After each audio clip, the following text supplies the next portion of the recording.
ভারতের সেনাবাহিনীর পরবর্তী প্রধান হিসেবে নিয়োগ পেয়েছেন লেফটেন্যান্ট জেনারেল উপেন্দ্র দ্বিবেদী। তিনি বর্তমান সেনাপ্রধান জেনারেল মনোজ সি পান্ডের স্থলাভিষিক্ত হবেন।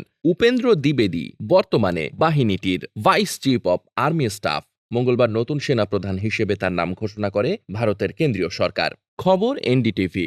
এনডিটিভির প্রতিবেদনে বলা হয়েছে, ভারতের সেনাপ্রধান হিসেবে 2022 সালে 30 এপ্রিল নিয়োগ পান মনোজ পান্ডে। গত 31 মে তার অবসরে যাওয়ার কথা ছিল, কিন্তু মেয়াদ 1 মাস বাড়ানো হয়। তাই 30 জুন বর্তমান সেনাপ্রধান মনোজ পান্ডে অবসরে যাবেন। আর সেদিনই ভারতের সেনাবাহিনীর পরবর্তী প্রধান হিসেবে দায়িত্ব নেবেন লেফটেন্যান্ট জেনারেল উপেন্দ্র দ্বিবেদী। পরবর্তী সেনাপ্রধান উপেন্দ্র দ্বিবেদী গত ফেব্রুয়ারি থেকে ভারতের সেনাবাহিনীর ভাইস চিফ অব আর্মি স্টাফের দায়িত্ব পালন করছেন। এর আগে 2022 সালের ফেব্রুয়ারি থেকে চলতি বছরের ফেব্রুয়ারি পর্যন্ত জম্মু কাশ্মীর ও লাদাখে নর্দার্ন কমান্ডের general officer commanding in chief পদে কাজ করেন তিনি। উপেন্দ্র দ্বিবেদী 1964 সালে জন্মগ্রহণ করেন।